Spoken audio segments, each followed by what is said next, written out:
أعوذ بالله من الشيطان الرجيم بسم الله الرحمن الرحيم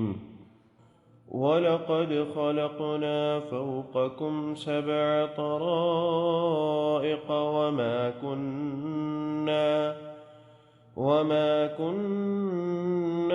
عن الخلق غافلين۔ پھر آگے اللہ تعالیٰ نے جو ایک ایک ایک نئی چیز اللہ تعالیٰ نے ذکر کی۔ اللہ تعالیٰ اب انسان کی یا یہاں پر پڑھنے والے کی نظر یا اس کی جو ہدایت چاہتا ہے اس کی نظر اللہ تعالیٰ ایک اور چیز کی طرف ڈالنا چاہتے ہیں، ایک اور چیز کی طرف مبذول کروانا چاہتے ہیں، اور وہ کیا ہے؟ اللہ تعالیٰ فرماتے ہیں وَلَقَدْ، اور البتہ تحقیق، خلقنا، پیدا کیا ہم نے، فوقکم، تمہارے اوپر، سبع طرائق، 7 آسمان، یا طرائق جو ہے طریق کی جمع ہے، اور طریق سے مراد راستے۔ اب اس کی تفسیر کچھ علماء نے 7 طرائق، 7 راستے۔ اب تفسیر میں علماء نے تھوڑا سا اختلاف ہے۔ کچھ علماء نے یہ کہا کہ یہ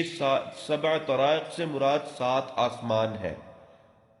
اوپر تلے جو ہے 7 آسمان ہے، 7 طرائق سے مراد۔ اور کچھ علماء نے کہا کہ نہیں، جو الفاظ اللہ تعالیٰ نے بیان کیے اس سے مراد وہی ہے، 7 طرائق سے مراد 7 راستے۔ اور وہ 7 راستے کون سے ہیں، وہ اس چیز کی بھی انہوں نے وضاحت کی مفسرین نے۔ وہ وضاحت اس طرح وضاحت کرتے ہیں مفسرین فرماتے ہیں کہ وہ 7 راستے وہ ہیں جن کے ذریعے فرشتے آسمان سے زمین کا سفر کرتے ہیں۔ جیسا کہ ہمیں اس چیز کا پتہ ہے، رسول اللہ صلی اللہ علیہ وسلم نے ان چیزوں کے بارے میں ہمیں بتایا ہے کہ فرشتے آسمان سے زمین پر اور زمین کے فرشتے آسمان پر دن میں 2 مرتبہ جاتے ہیں، ایک فجر کے وقت اور پھر عصر کے وقت۔ جو صبح کے آئے ہوئے فرشتے ہیں وہ اوپر چلے جاتے ہیں، اور جو اوپر سے آتے ہیں، تو یہ جو راستے ہیں فرشتوں کے آنے کے راستے، اس سے مراد یہ ہے۔ تو ان علماء نے اس آیت کی تفسیر حقیقتاً ان الفاظ کے مطابق ہی کی کہ وہ فعلاً 7 راستے ہی ہیں۔ اور کچھ علماء نے یہ کہا کہ نہیں، اس سے مراد یہ ہے کہ اللہ تعالیٰ نے 7 آسمان بنائے۔ لیکن جس چیز کی طرف اللہ تعالیٰ توجہ دلانا چاہتے ہیں وہ یہ چیز ہے کہ انسان اس عظیم اللہ تعالیٰ کی اس عظیم خلقت کو دیکھے۔ اب وہ چاہے جو بھی ہے، چاہے وہ 7 راستے ہیں یا 7 آسمان ہے، لیکن ایک عظیم چیز ہے، اس عظیم اور اس بڑی چیز کی طرف اللہ تعالیٰ توجہ دلانا چاہتے ہیں۔ اس لیے اور یہ بھی چیز، ایک اور یہاں پہ نقطہ ہے جو مفسرین نے ذکر کیا۔ مفسرین کہتے ہیں کہ بیشتر اوقات اللہ تعالیٰ نے جہاں پر انسان کی تخلیق کا ذکر کیا، اس کے ساتھ اللہ تعالیٰ نے پھر آسمان اور زمین کی تخلیق کا بھی ساتھ ہی ذکر کر دیا، ساتھ ہی اس کا بھی ذکر کیا۔ اور وہ کہتے ہیں وہ اسی لیے ذکر کیا تاکہ انسان کو چونکہ اس آسمان اور زمین کی تخلیق جو ہے وہ انسان سے بھی بڑی ہے، اس لیے اللہ تعالیٰ اس کی طرف توجہ مبذول کرواتے ہیں۔ کہتے ہیں کہ اچھا ٹھیک ہے، اگر اس کو نہیں مانتے کہ یہ تمہیں اس انداز سے پیدا کیا، پھر تم مرو گے اور اس کے بعد پھر تم اٹھائے جاؤ گے، تو اس آسمان کو دیکھ لو، یہ آسمان کس انداز سے پیدا کیا، اللہ تعالیٰ نے اس کو کس طرح پیدا کیا۔ اور پھر اللہ تعالیٰ نے قرآن کے اندر بڑی مختلف جگہوں پر اللہ تعالیٰ نے مختلف آیات کے ساتھ مختلف انداز میں اس چیز کو لوگوں کے سامنے بیان کیا۔ اللہ تعالیٰ فرماتے ہیں، سورۃ الغافر کی آیت ہے، اللہ تعالیٰ کہتے ہیں لَخَلْقُ السَّمَاوَاتِ وَالْأَرْضِ أَكْبَرُ مِنْ خَلْقِ النَّاسِ وَلَكِنَّ أَكْثَرَ النَّاسِ لَا يَشْعُرُونَ۔ اللہ تعالیٰ کہتے ہیں کہ البتہ آسمان اور زمین کی خلقت اکبر، بڑی ہے، من خلق الناس، انسان کی پیدائش سے، انسان کی تخلیق سے۔ پھر آگے اللہ کہتے ہیں لیکن کم ہی لوگ ہیں جو اس کے بارے میں سوچتے ہیں۔ اور مفسرین نے یہی بیان کیا ہے کہ اسی لیے اللہ تعالیٰ جب انسان کا ذکر کرتے ہیں، انسان کی تخلیق کا، تو آسمان اور زمین کی تخلیق کا ساتھ ذکر کرتے ہیں، تاکہ توجہ اس طرف جائے کہ جس نے انسان کو بنایا ہے یہ وہ عظیم ذات ہے جس نے اس عظیم چیز کو بنایا ہے، جس کے بارے میں اللہ تعالیٰ نے خود یہ کہہ دیا کہ اکبر ہے، کہ آسمان اور زمین کی جو تخلیق ہے وہ اکبر ہے، وہ بڑی ہے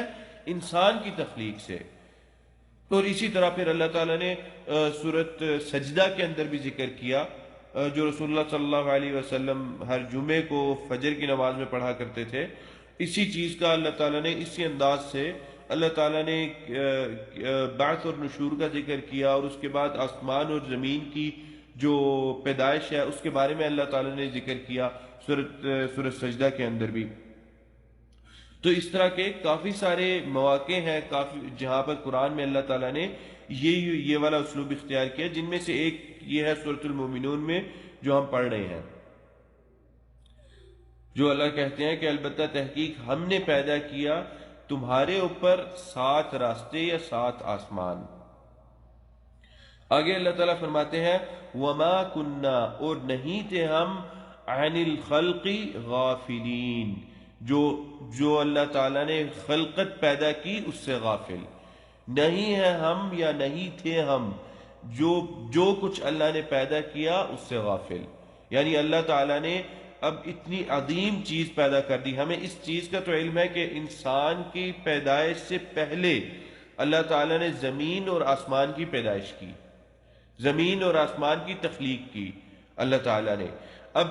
یہ چیز اللہ تعالیٰ بیان کر رہے ہیں کہ اتنی عظیم تخلیق کے بعد ہم غافل نہیں ہیں کسی چیز سے۔ اس چیز کے اندر یہ بہت وسیع مفہوم اس چیز کے اندر داخل ہو جاتا ہے کہ اللہ تعالیٰ بیان کرنا چاہ رہے ہیں کہ 7 آسمان اور 7 زمینیں، اس میں اللہ تعالیٰ کسی ایک چیز سے غافل نہیں ہے۔ اللہ تعالیٰ نے پھر اس کے ساتھ دوسری چیزیں پیدا کی، حشرات ہیں، جانور ہیں، پودے ہیں، درخت ہیں، تمام چیزیں اللہ تعالیٰ نے پیدا کی، لیکن پھر اللہ تعالیٰ نے یہ کہا کہ میں کسی چیز سے غافل نہیں ہوں۔ تو انسان یہ نہ سمجھے کہ اچھا میں کر لوں گا پتہ نہیں چلے گا، میں اس طرح کر لیتا ہوں پتہ نہیں چلے گا، نہیں، اللہ تعالیٰ ایک ایک چیز سے واقف ہے۔ یہ نہ سمجھا جائے کہ اللہ تعالیٰ نے اگر 7 آسمان بنا دیے ہیں تو جتنی رکاوٹیں ہیں درمیان میں اتنا ہی اللہ کے لیے مشکل ہے جاننا نیچے کیا چل رہا ہے۔ اس لیے بھی بار بار اس چیز کا اللہ تعالیٰ ذکر فرماتے ہیں کہ وما کننا عن الخلق غافلین، کہ ہم اپنی جو تخلیق ہے اس سے غافل نہیں ہے۔ اور اسی چیز کا اللہ تعالیٰ نے قرآن میں ایک اور جگہ پہ ذکر فرمایا، اللہ تعالیٰ فرماتے ہیں یعلم ما فی الارض، اللہ تعالیٰ جانتا ہے جو زمین میں ہے، وما یخرج منہا، اور جو اس سے نکلتا ہے، زمین سے نکلتا ہے، وما ينزل من السماء، اور جو آسمان سے اس زمین پر نازل ہوتا ہے، وما يعرج فيها، اور جو آسمان کی طرف چلا جاتا ہے، وما يعرج فيها وهو معكم اينما كنتم، اور وہ اللہ تعالی کی ذات معکم تمہارے ساتھ ہے، اینما کنتم جہاں پہ بھی تم ہو، واللہ بما تعملون بصیر، اور اللہ تعالیٰ جو تم کر رہے ہو اس کو اللہ تعالیٰ دیکھ رہے ہیں، اس کی معرفت رکھتے ہیں، اللہ تعالیٰ اس کو جانتے ہیں، اس کے ہونے سے پہلے اللہ تعالیٰ جانتے ہیں۔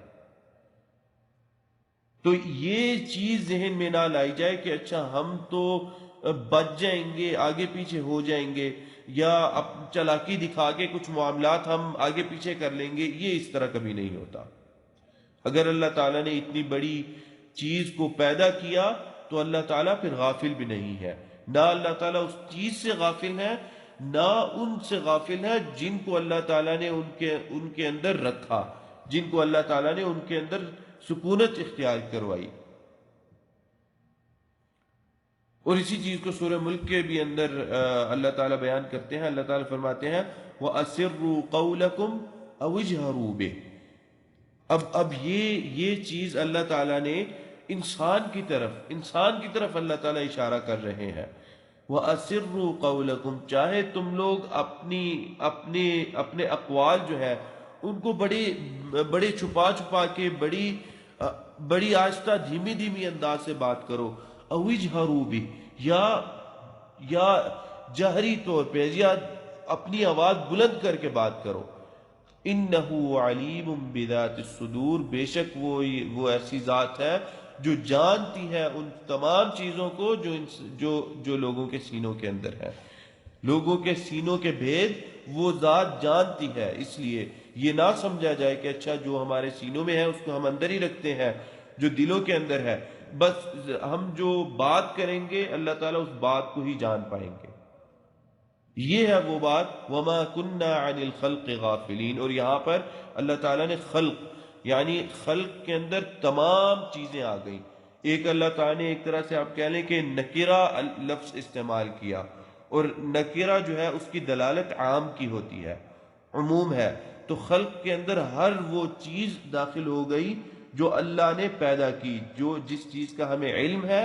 اور جس کا ہمیں علم نہیں ہے، ہر وہ چیز اس خلق لفظ کے اندر داخل ہو گئی۔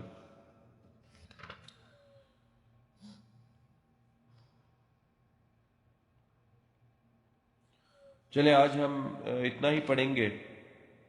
اللہ تعالیٰ سے دعا ہے کہ جو کہا اور جو سنا اللہ تعالیٰ اس پر عمل کرنے کی توفیق عطا فرمائے۔